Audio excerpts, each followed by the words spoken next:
você pode aplaudir mais forte, porque merece. Toda honra, toda glória, todo louvor seja dado a Deus Pai, Deus Filho e Deus Espírito Santo. Amém? Pode acender a luz da igreja, pode se assentar por um instante.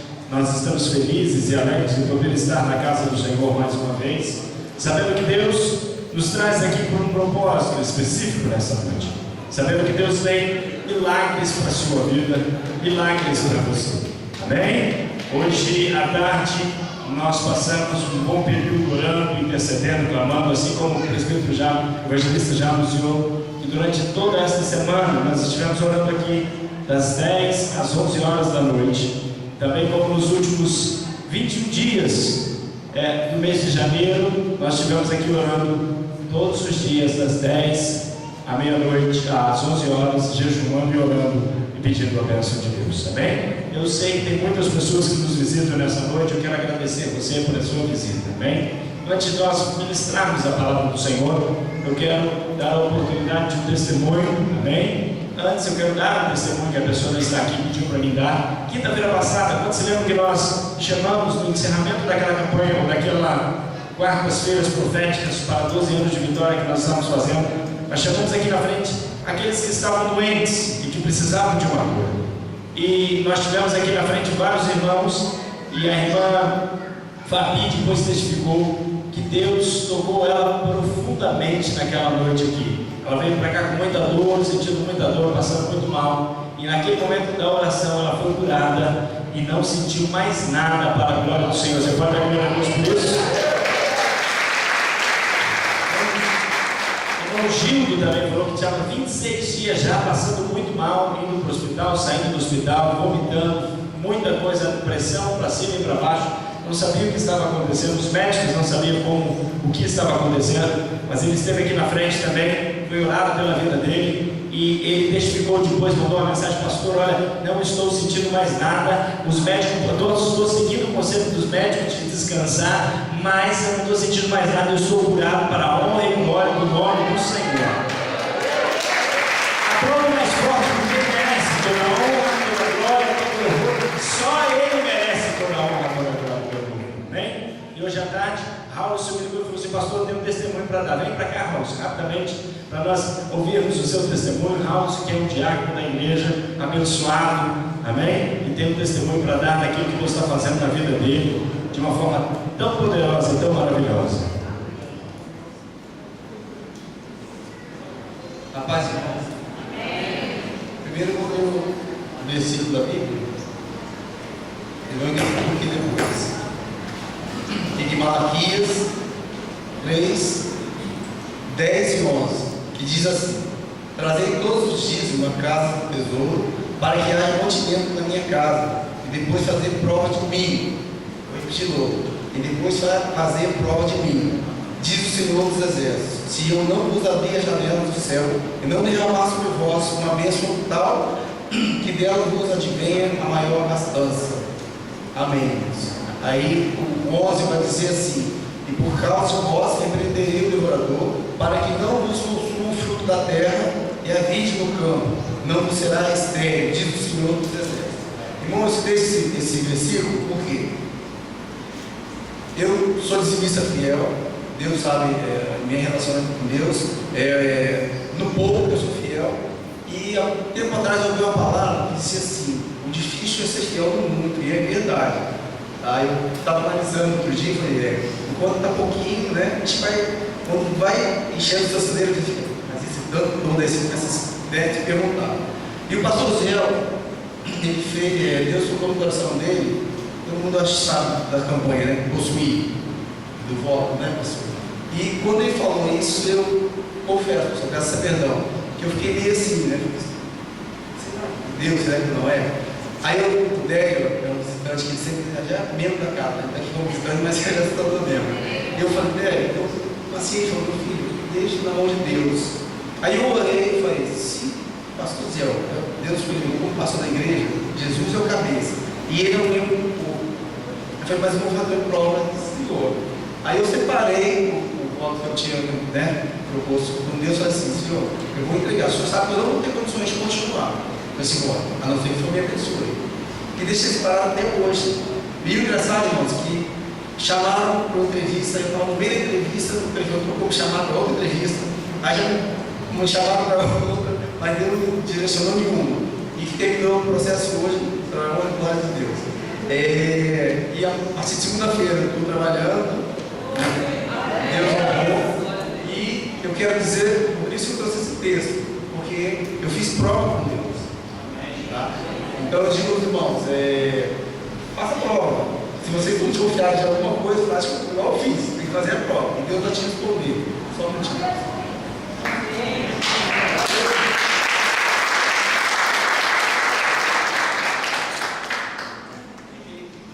Eu estava com bolsa de tá? Não, é porque eu anotei tudo aqui, eu já falei na verdade, né, que no mundo é muito mais difícil, né? Eu ouvi uma palavra uma vez que no momento da prova, me fizeram essa pergunta: você acha mais difícil a prova ou a honra, a bênção de Deus para a sua vida? Aí eu falei assim: deve ser, né, o mais difícil deve ser a prova. Aí o pastor lá, passando por ele, falou: não é. O mais difícil é a honra de Deus, porque é aí que você vai ver até onde vai a sua fé. Porque você está bem como, é muito mais fácil, cara, qualquer problema assim, aparentemente, mas não é. Eu pude passar por isso. Essa é o testemunho, tá? Eu agradeço a Deus e palmas em nome de Deus.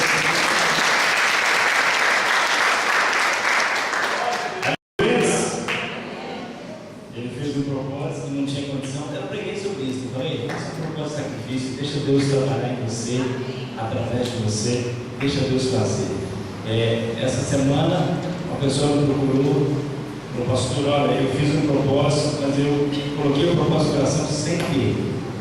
E nós oramos com ela, e na semana não, nós oramos com ela umas 3 horas da tarde, quando foi umas 4 horas da tarde, quando foi 5 horas da tarde, ela me ligou: pastor, chegou o rapaz que me deu dinheiro, meu propósito está na minha mão, eu vou entregar na obra do Senhor e abençoar a casa do Senhor. Sabe por quê? Deus trabalha por você e em nós, amém? Trabalha por nós e através de nós. Nós vamos ler o texto da palavra do Senhor, que está em João capítulo 11.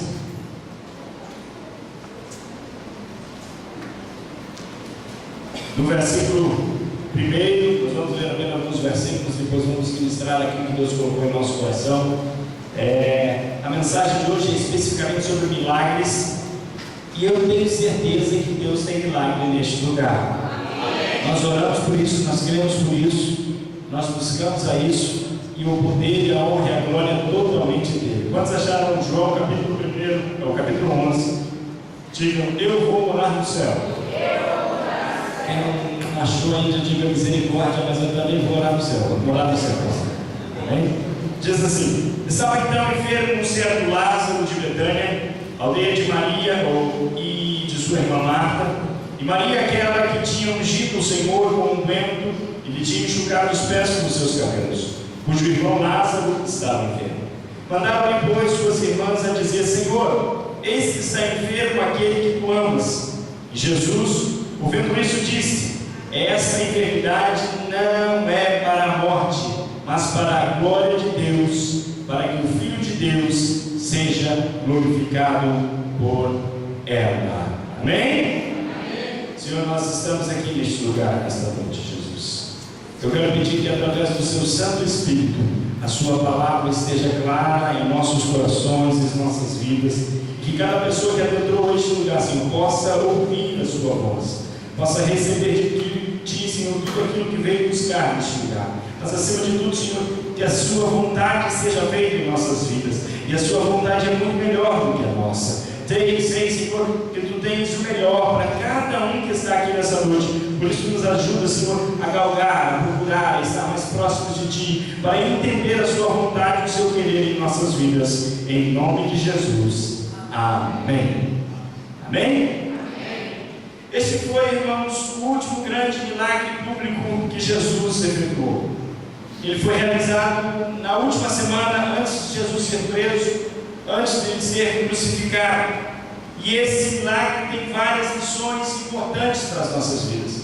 É por isso que eu coloquei o tema dessa mensagem: lições sobre milagres. As crises para nós, e em muitas circunstâncias, são inevitáveis.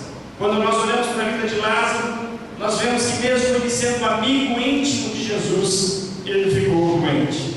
E é importante olhar para esse tema também para entender que muitas vezes as crises podem aumentar. Lázaro piorou e chegou a morrer. Há momentos em que nós somos bombardeados por problemas que escapam o nosso controle, seja enfermidade, seja perdas, seja prejuízos, luto. Nós oramos, buscamos e nada acontece. Muitas vezes nós buscamos subir e acabamos afundando. Quando a enfermidade, o luto ou qualquer uma dessas coisas chega à sua casa, chega ao seu lar, nós geralmente ficamos profundamente angustiados. É nessas horas, irmãos, que a dor aumenta. É nessas horas que a aflição chega. É nessas horas que nós não sabemos mais o que fazer. E às vezes nos portamos como aqueles 2 discípulos que estavam a caminho de Emaús, quando Jesus encontrou com eles. E quando Jesus estava andando com eles, eles falando com Jesus, eles disseram: olha, nós esperávamos que fosse Ele quem redimisse Israel. Nós esperávamos que fosse Ele o Salvador das nossas vidas. Mas Jesus estava do lado deles e eles não entendiam e não compreendiam.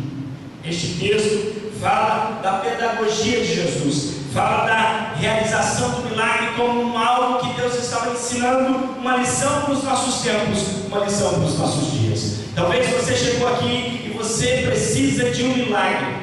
Talvez o seu milagre não seja financeiro, talvez não seja emocional, talvez o seu milagre seja físico, que é o maior desafio dessa noite. O milagre físico, talvez uma cura, talvez um toque de Jesus, talvez uma doença, uma enfermidade que você tenha adquirido, talvez um acidente que você passou por ele, talvez uma circunstância que estava fora da sua mão e fora do seu controle. Mas deixa eu te dizer uma coisa: não tem nada fora do controle daquele que controla todas as coisas, e ele se chama Jesus de Nazaré, e está aqui nesta noite e tem controle sobre todas as circunstâncias da sua vida. Você crê nisso?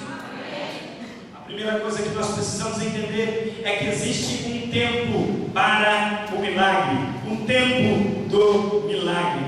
É importante pensar em como conciliar, porque o texto vai dizendo o seguinte: que quando aquele mensageiro chega até Jesus, Jesus diz para ele assim: olha, eu não vou ficar aqui mais um pouco. E logo que ele chega, a notícia também chega que Lázaro teria morrido. Mas Jesus não se importa, parece que Jesus não se importa. Como conciliar o amor que Jesus tinha por Lázaro com o sofrimento dele? Como conciliar o amor que Jesus Cristo tem por você com o sofrimento que você passa, com as circunstâncias que você passa? A família de Betânia era muito amada por Jesus. É importante pensar sobre isso. A Bíblia relata que Jesus amava Marta, Maria e Lázaro. Mas mesmo assim, Lázaro ficou enfermo. Se Jesus amava Lázaro, por que é que ele permitiu que Lázaro ficasse enfermo, doente? Por que é que permitiu que as irmãs dele sofressem? Por que é que permitiu que o próprio Lázaro morresse? Aqui está talvez o grande mistério do amor e do sofrimento. Marta e Maria fizeram uma coisa certa na hora da aflição. Marta e Maria fizeram a coisa certa na hora da angústia, na hora do problema. O que elas fizeram, pastor? Elas buscaram ajuda em Jesus. Elas sabiam que Jesus mudaria a agenda e atenderia elas sem demora. Elas buscaram a força, elas buscaram fortaleza naquele que era o único que poderia trazer fortaleza para elas. O amor de Jesus por Lázaro, e não o amor de Lázaro por Jesus, é que demonstra isso. Quem ama, irmãos, tem pressa em socorrer a pessoa amada. Hoje, nós podemos parar aqui nessa mensagem e pensar sobre aquelas pessoas que estão enfermas. Eu queria que mentalmente você colocasse a vida de alguém nessa noite. Alguém que você sabe que está enfermo, que está passando por uma necessidade, que está passando por um sofrimento, porque toda enfermidade traz dor, traz angústia. E a pergunta básica para iniciarmos a nossa mensagem é: quanto esta pessoa ama Jesus? E aí você pergunta para mim, por que, pastor? E eu vou te responder: o porquê não importa. Sabe por quê? Porque para que Jesus curar alguém, não precisa que essa pessoa ame Jesus, precisa que Jesus ame essa pessoa. Se você não entendeu, eu vou deixar muito mais claro para você. Jesus ama a todos nós. A Bíblia diz que Ele morreu por nós ali na cruz do Calvário, deu o seu sangue precioso por nós. Por isso, nessa noite eu posso afirmar que Jesus ama aqueles que estão com câncer, que Jesus ama aqueles que estão com dificuldade financeira, que Jesus ama aquele que está desempregado, que Jesus ama aquele que está com problema no relacionamento. Jesus ama a todos nós. Mas por que Jesus não curou Lázaro à distância? Por que Jesus não fez como tinha feito com o centurião ou o servo do centurião? Por que Ele não simplesmente deu uma ordem? Por que Ele não curou o amigo que Ele tanto amava? A atitude de Jesus parece contradizer o amor que diz ter. Os judeus, os amigos daquela família, não conseguiam talvez conciliar o amor de Cristo por ela com o sofrimento que ela estava passando. Eles pensaram, quem sabe, o amor e o sofrimento não poderiam andar juntos. E aí a pergunta que vem para nós hoje, nessa noite, nesse lugar é: se Jesus nos ama, por que é que nós sofremos? Se Jesus nos ama, por que é que passamos por circunstâncias como estas? Por que é que nós temos aflições? Senhor Todo-Poderoso, por que não nos livra desse sofrimento? Por que o Filho de Deus fica doente? Por que o Filho de Deus passa por luto, por provações? Por que o Filho de Deus morre? E a grande resposta é muito simples: é que nós, mesmo sendo filhos de Deus, precisamos nos reportar ao Filho de Deus, Jesus Cristo. E a Bíblia nos deixa claro que Jesus passou por um momento de angústia e sofrimento. Quando lá no Calvário, lá no Gólgota, Ele diz: Pai, se possível, passa de mim este cálice, sem que eu beba. Pai, está doendo muito, está difícil, mas que não seja feita a minha vontade, mas a sua vontade. Quando a gente olha para a Bíblia Sagrada, quando a gente olha para essa circunstância, o fato de Jesus nos amar não nos torna filhos prediletos dele, não. O amor de Jesus não garante a imunidade especial contra tragédias, contra circunstâncias, contra mágoas, contra dores. É só olhar os apóstolos. Dos 12 apóstolos, todos, com exceção de um, com exceção de João, todos tiveram morte de mártires. Todos morreram de uma forma violenta. E quando nós olhamos para a cruz, e quando nós olhamos para a Bíblia, nós precisamos entender como conciliar a nossa necessidade com a demora de Jesus em nos responder. Quando nós olhamos para esse texto, nós vemos que Jesus, ao invés de mudar a agenda, de sair correndo para socorrer Lázaro, Ele ficou ainda mais 2 dias onde estava. Em vez de ir, Ele manda apenas um recado. Ele manda dizer: olha, essa enfermidade não é para a morte, mas para a glória de Deus. E quando a notícia chega, Lázaro já estava morto. Quantas vezes nós precisamos lidar com essas circunstâncias também? As circunstâncias que Marta teve que lidar, não apenas com a doença, mas com a demora da resposta de Deus, com a demora da resposta das nossas orações. Talvez na cabeça de Marta passava essas ideias: por que é que Ele não veio? Será que Ele vai vir? Será que Ele nos ama mesmo? Quantas vezes você já pensou isso? No meio da sua aflição, no meio da sua tribulação, no meio do seu problema, quantas vezes você já parou e disse: será, será, será, será, será? E Jesus está olhando para você, e Jesus não faz nada, e você começa a se irritar com o silêncio de Deus. Muitos, talvez, que estavam próximos de Marta, começaram a censurar a demora daquele que era um amigo íntimo deles. Marta, então, oscila entre a fé e a lógica, entre o que Deus falou e o que ela pensa. Pois como entender as palavras que Jesus tinha dito?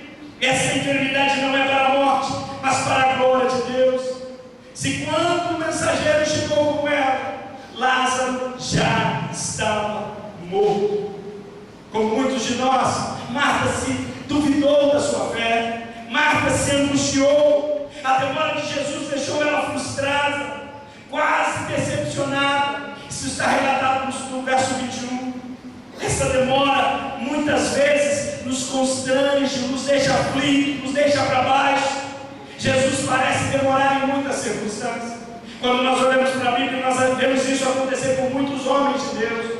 Quando nós olhamos para a vida de Abraão, Deus promete a ele um filho, a ele Sara, e só 25 anos depois disso é que a promessa chega. Quando os discípulos estão no mar, há uma grande tempestade, e Jesus se demora para chegar para ir em socorro dos seus discípulos. Jairo vem até Jesus pedir socorro pela menina que estava enferma, e quando Jesus chega, a filha de Jairo já estava morta. A fé de Marta passa por 3 provas. 3 provas que muitas vezes a nossa fé passa. A primeira, a ausência de Jesus. A segunda, a demora de Jesus. A terceira, a morte de Lázaro. Como conciliar, irmãos, o tempo Cronos com o tempo Kairos? O tempo Cronos é o nosso tempo, é o tempo do relógio, é o que você olha no relógio, é o que você sabe do minuto, é o que você sabe do segundo, é o que você olha para o relógio e diz: agora são exatamente 8 horas e 20 minutos ou 21 minutos do dia tal, que eu nem me lembro agora. Como que concilio este relógio com o relógio daquele que controla todas as coisas? Como conciliar o tempo Kairos? A distância entre Betânia, onde Jesus estava, era de 32 quilômetros. Uma viagem de um dia, segundo os historiadores. O mensageiro gastou um dia para ir levar a notícia até Jesus. Quando lá chegou, Lázaro já estava morto. Quando ele deu a notícia para Jesus, então ele demora, Jesus se demora 2 dias ainda no mesmo lugar. Passa-se 3 dias. Então Jesus resolve vir ao encontro daquela família e daquele seu amigo. Aí vai-se então o 4º dia. E o que é mais estranho de olhar na Bíblia Sagrada é que a Bíblia diz que Jesus se alegrou por não estar em Betânia antes da morte de Lázaro. No versículo 41, ele deu graças ao Pai por isso. Jesus sempre agiu de acordo com uma agenda. E sabe qual agenda é essa? A agenda daquele que criou todas as coisas. Deixa eu te falar uma novidade nessa noite. Talvez você entrou aqui debaixo da sua agenda, debaixo do seu cronograma, debaixo daquilo que você planejou. E Jesus te trouxe aqui por conta da agenda dele, que vai ter um encontro com a sua agenda nessa noite e vai mudar a sua história por completo.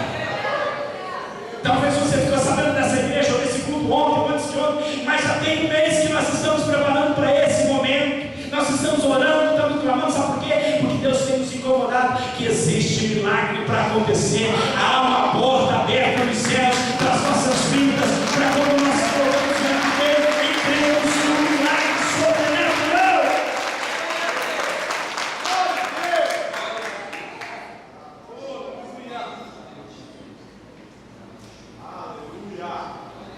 Marta e Maria olham e pensam que Jesus chegou atrasado. Mas não, pastora Gesiana, Jesus não tinha chegado atrasado, não. Jesus nunca chega atrasado. Cutuca essa pessoa bonita que está do seu lado e diga assim: olha, Jesus nunca chega atrasado. Ele chega sempre na hora certa e no tempo oportuno. Diga para ela: ele chega na hora certa e no tempo oportuno. O que é que você está pregando, pastor? Eu estou pregando que Jesus não chega atrasado, Jesus não falha, Jesus não é colhido pela surpresa, não. Ele conhece o fim desde o princípio, ele conhece o amanhã desde hoje, ele enxerga o futuro lá do passado. Ele sabia que Lázaro estaria doente, ele sabia que Lázaro já estava morto, e por isso ele demorou 2 dias para cumprir algo que tinha no seu ministério. Será que você consegue entender o poder dessa palavra? Será que você consegue entender o que isso quer dizer para você?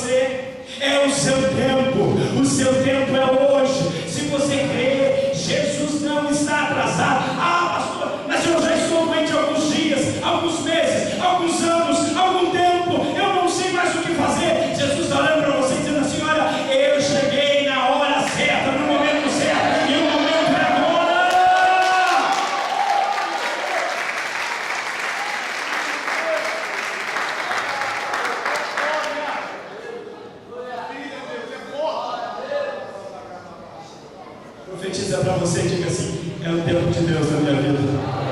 Você profetiza com autoridade, diga: é o tempo de Deus na minha vida.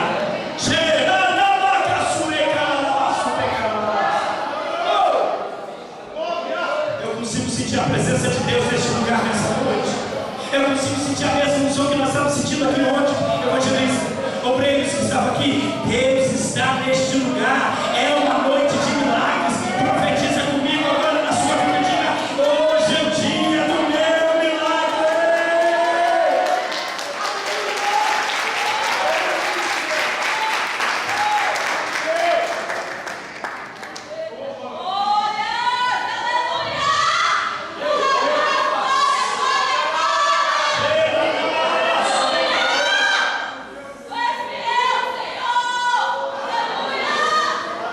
Sabe o que eu consigo ouvir? Eu consigo ouvir o cego gritando: Jesus! Ele fez o tempo dele, ele disse: filho de Davi, eu estou aqui, tem misericórdia de mim!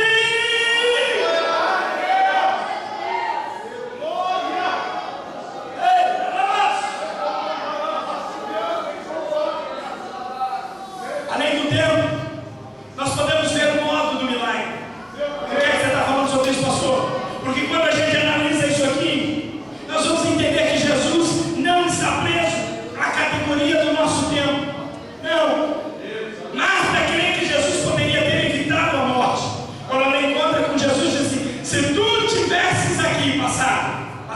Ela crê no passado. Ela crê que Jesus podia fazer milagre no passado. Olha, se tu tivesses aqui, o meu irmão não teria morrido. Aí de repente ela vê: não, Jesus fala para ela: não, eu vou ressuscitar ele. Ela sai do passado e vai para onde? Para o futuro. Porque ela diz assim: não, eu sei, no último dia ele vai ressuscitar, no futuro. Ela só esquece que Jesus não está muito preocupado com o seu passado e já sabe do seu futuro. Mas o que Jesus quer realmente é mudar o seu presente.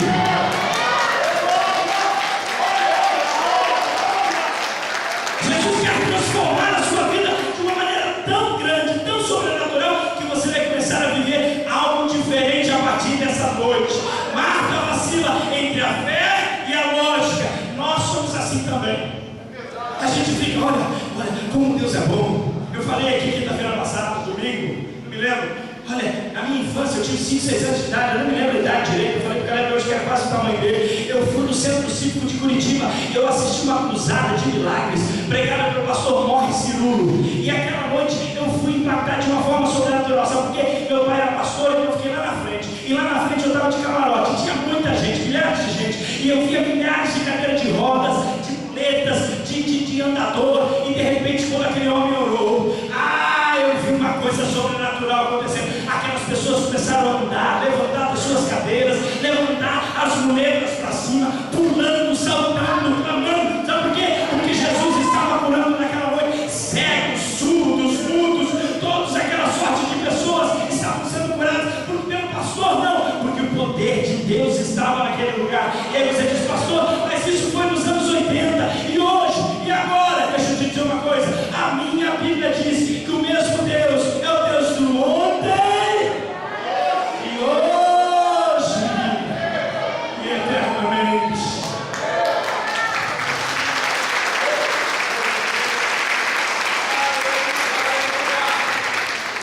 Nós não temos dúvidas que Jesus realizou prodígios. Nós não temos dúvida de crer que Ele fará coisas grandes no fim dos tempos.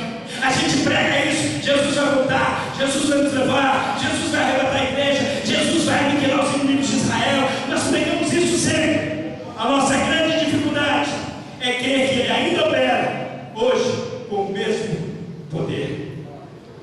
Meu Deus! Eu queria botar um ponto aqui de interrogação. Será que essa não é a sua angústia?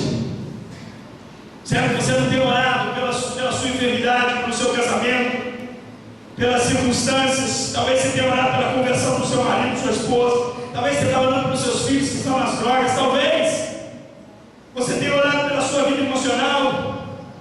Talvez você tenha orado por tantas coisas.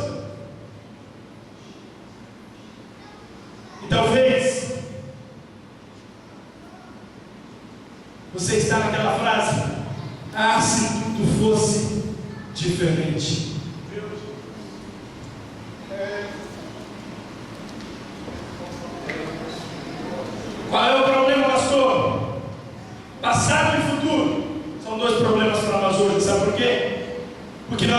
vivemos muito neles, ou no passado, ou no futuro, e esquecemos que o Deus do presente está aqui conosco. É importante você entender o seguinte: eu honro a Deus, eu adoro a Deus por tudo que Ele já fez na minha vida. Presta atenção no que eu vou te dizer, que é crucial para você entender a lição de hoje. Tudo que Deus fez na minha vida olha, só nesses últimos 10 anos aqui pastoreando essa igreja, eu já vi muitos milagres. Muitos, não foram poucos. Já contei aqui, muitos milagres, cura de AIDS, muitas coisas. Agora, se eu ficar só olhando no passado, eu não me conecto. Sabe por quê?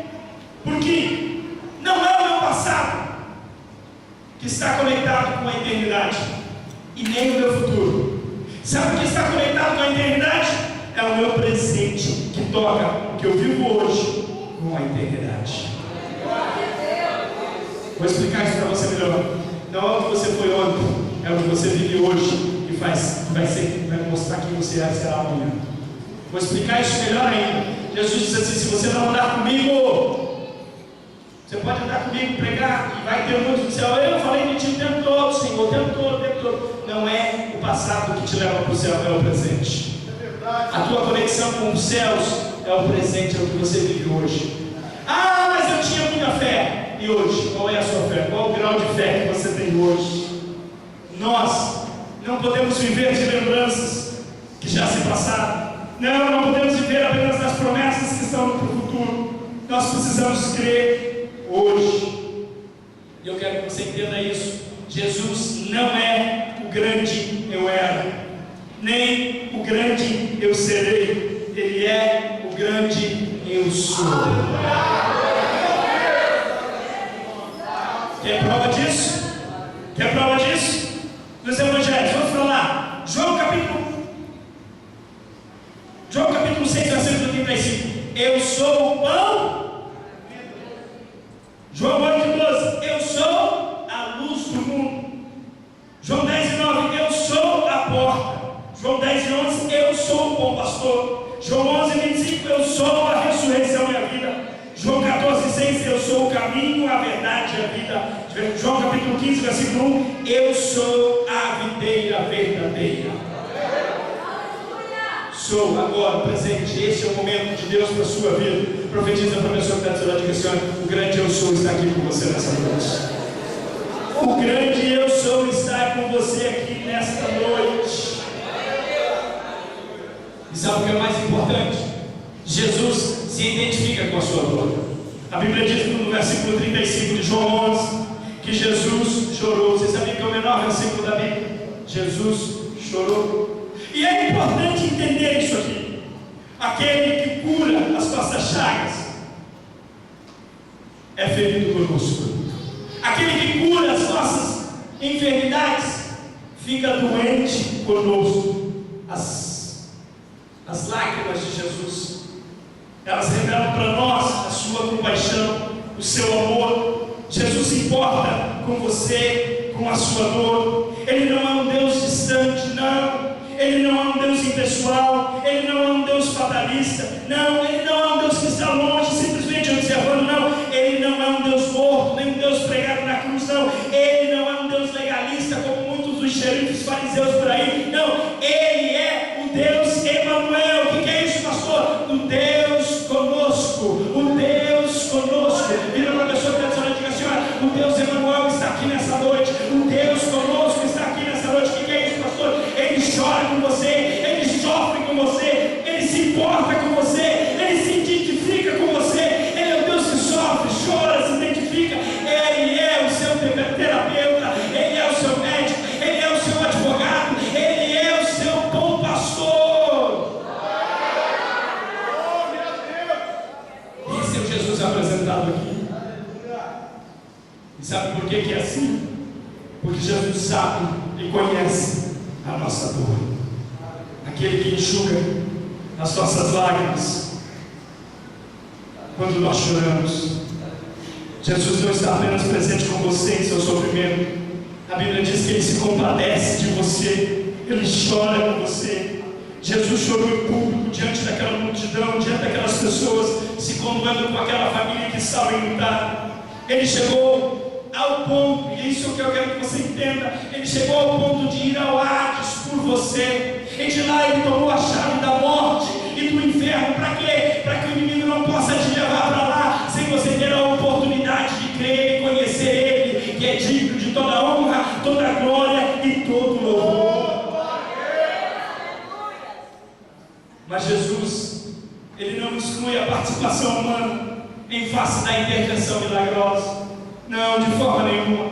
A Bíblia diz no versículo 39 que ele vira para os homens e diz: olha, tirai a pedra, tira a pedra do túmulo. Jesus vai ao túmulo para ver onde está Lázaro, 4 dias, está cheio do mal. Tirai a pedra. Eu quero que você entenda algumas coisas importantes sobre isso. Só Jesus tem poder para ressuscitar o morto. Isso ele faz. Mas tirar a pedra, desatar aquele homem que está todo enfaixado, isso as pessoas têm que fazer, e ele ordena que elas façam.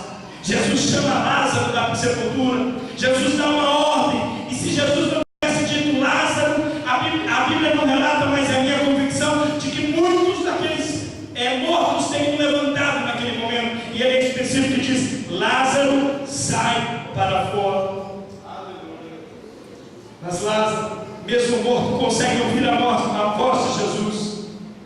No final, irmãos, nos últimos dias, quando Jesus voltar e Jesus der o brado dele, a Bíblia diz em Apocalipse que os mortos, os túmulos se abrirão e os mortos sairão pelas ruas, pelo brado da voz de Jesus naquele último dia. A irmã de Jesus vira, a irmã de Lázaro vira para Jesus e diz: Senhor, ele já cheira mal, ele está fedendo, Senhor. Tirar a pedra, irmãos, significa que muitas vezes nós vamos precisar enfrentar as situações que nós não queremos mexer, que nós não queremos tocar. É tocar em circunstâncias e situações que podem trazer mais dor. É abrir a porta para algo que já cheira mal. Temos medo muitas vezes de enfrentar o nosso passado, a nossa dor. Quando tiramos a pedra e olhamos para dentro do túmulo, nós fazemos isso, mas Jesus não faz isso. A Bíblia diz que quando se tira a pedra, todos estão olhando para dentro do túmulo, e Jesus faz uma coisa tão grande, tão importante para a nossa missão nessa noite. A Bíblia diz que Jesus olha para o céu.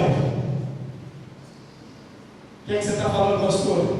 Quando tirar a pedra da sua vida, do seu passado, das circunstâncias, do que cheira mal, não olhe para o seu passado, não olhe para dentro do túmulo, olhe para cima, porque só o poder, a autoridade, o domínio está sobre aquele que está sobre a sua vida.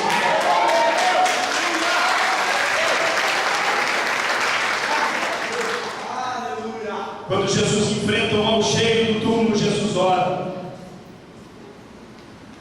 Será que a gente tem a capacidade de orar por aqueles que estão aflitos?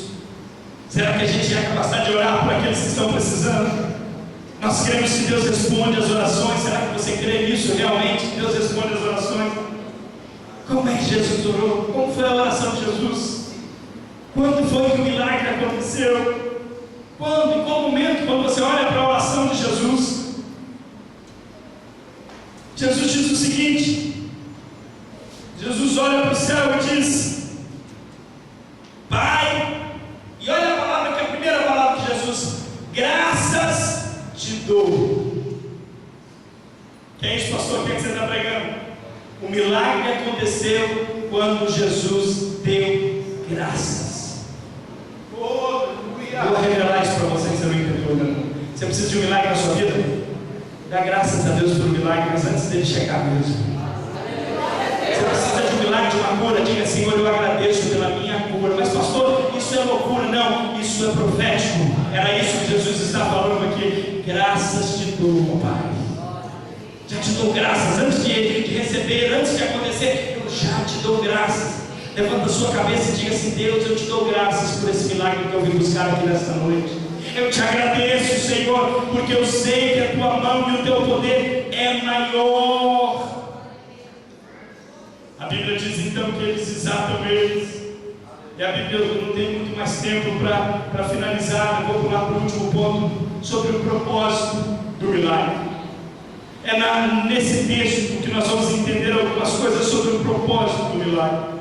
Tudo que Jesus ensina e fez e faz sempre vai ser para a glória de Deus. Todo milagre que acontece em nossas vidas nunca vai ser para a nossa glória, para a glória sua, para a glória de alguém, vai ser sempre para a glória de Deus.